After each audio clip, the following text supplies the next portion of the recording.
ხო, სამი სიტყვით დაახასიათე Grossman. შენებო უარი განავიწყე. რა საკის არის კომპანია? კომპანია სამითვისაა ჯერჯერ. რა დრო დაგჭირდებათ დღევანდელი გადმოსახედიდან ბრენდდა ჩამოყალიბებამდე იმ სახით, რაც ჩანაფიქრით გაქვთ? ალბათ მთელი ცხოვრება, იმიტომ რომ ეს გაგრძობითი პროცესი არის და არასდროს არ შეიძლება რომ გაჩერდეთ. თუ Grossman-ში ყველა პროდუქტი ცოცხალი იქნებოდა, რომელი დაიჩივლებდა ყველაზე ხმამაღლა, რომ სათანადოდ არ აფასებენ? ალბათ ჭანჭიკები და ქანჩები. Grossman-ს რომ ვიპ-წევრობა ჰქონდეს, რა ბონუს შესთავაზებდით ყველაზე ერთგულ მომხმარებელს? საუკეთესო პირობებს, რაც ხელზე გვექნება იმ მომენტისათვის. რომელია სამშენებლო სფეროს ყველაზე გავრცელებული მითი, შენი აზრით, რომლის გაბათილებაც გსურთ? ალბათ ის, რომ იაფად შეიძლება რაღაცის კეთება. დროის მანქანა რო ქონდეთ, წარსულში მოგზაურებდით თუ მომავალში? წარსულში ვიმოგზაურებდი და ჩემს თავს რამოდენიმე რჩევას მივცემ. ანუ ცოტა ახლო წარსულში. რა ფერისაა ფული? ფული მრავალფეროვანი არის. ერთი ფერი არ აქვს? ერთი ფერი არ აქვს. მითხარი ერთი ნებისმიერი რამ, რაც საქართველოს როგორც ბრენდს ყველაზე კარგად წარმოაჩენს. ალბათ ისევ გაცვეთილი ფრაზა სტუმარს მასპინძლა.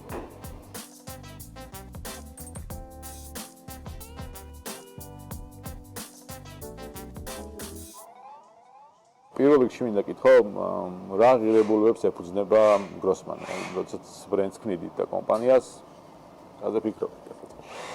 ალბათ პირველი იმაზე ვფიქრობდი, რომ მე მომწონს ზოგადად ეს მიმართულება, რაღაც ჰობის არის და მეორე მომიწია რაღაცა ჩემი პირადი სახლის აშენებაც, პროცესში ჩართვაც და სულ მქონდა პრობლემა ერთი, რომ ძალიან შორს იყო ის ნივთები, ის პროდუქტები, რაც მე მჭირდებოდა, სწრაფად მინდოდა ეს ყველაფერი და ვერ ვიღებდი ამ თემას და მეორე, თვითონ მე მქონდა შეხება გაყიდვების კონსულტანტებთან, ადამიანებთან, რომლებიც რაღაცა რჩევა უნდა მოეცათ ჩვენთვის, მჭირდებოდა ხარისხიანი პროდუქტი და შესაბამისად ეს მქონდა დანაკლისი ჩვენს ქართულ ბაზარზე და ამიტომ გადავწყვიტე რომ მეცადა აქბერი და მეცადა აი ამ პრობლემების გამოსწორება და ვფიქრობ რომ დღეს უკვე 3 თვის თავზე სწორ გზაზე ვარ, ბევრი გვაქვს სასწაული, თუმცა სწორ ნაბიჯებს ვდგავთ, ჩქარავ ვდგავთ ამ ნაბიჯებს და იმედი მაქვს რომ ის დროც მალე მოვა, რომ ეს კომპეტენცია Grossman-ის ყველა ფილიალში საკმაოდ მაღალ დონეზე იქნება.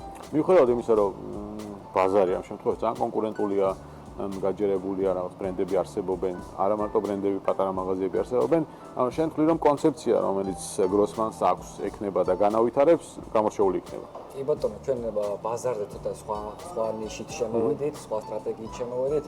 არჩეული გვაქვს ის გზა, რომ ვიყოთ მომხმარებლებთან მაქსიმალურად ახლოს, შესაბამისად ლოკაციებს ვირჩევთ ზუსტად ისე, რომ არის უბნები, რომლებიც აქტიური განაშენიანების პროცესში არის, ეს არ ეხება მხოლოდ კორპუსებს, არის საუბარი ასევე გონძო სახლებზეც.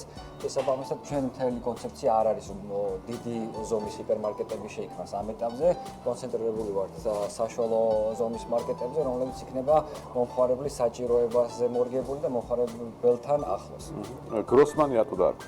Grossman-ის ეს რაღაც ერთ-ერთი ემოციური ბმა შეიძლება დავარქვათ, როგორც ასე ვთქვათ, ჩვენ დაფუძნებული კომპანიას, წლების წინ სოციალ-მედიაში ჩემი ზედმეტსახელი Grossman-ი იყო, ეგეც ცალკე ისტორია არის და შესაბამისად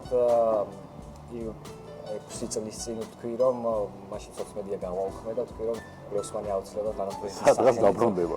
დაბრუნდეს თქო და მოვიდა ეს პერიოდი და გამიხარია და ეხლა ამის შენების პროცესში.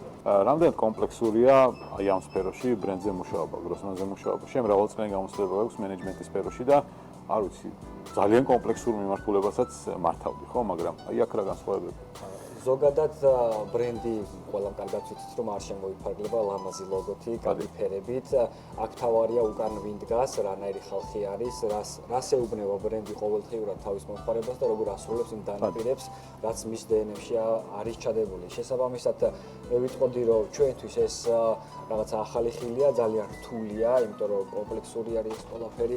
ეხლა ჩვენ 3 თვის თავზე ვამბობთ, რომ ძალიან ბევრი ვენდორი დავიგროვეთ, ძალიან ბევრი პროდუქტი გვაქვს და 5000 ცდება ჩვენი უნიკალური პროდუქტების რაოდენობა, თუმცა ვფიქრობ, რომ უფრო ასე ვთქვათ, შემდგარი კომპანია რომ დავარქვათ ჩვენს თავს.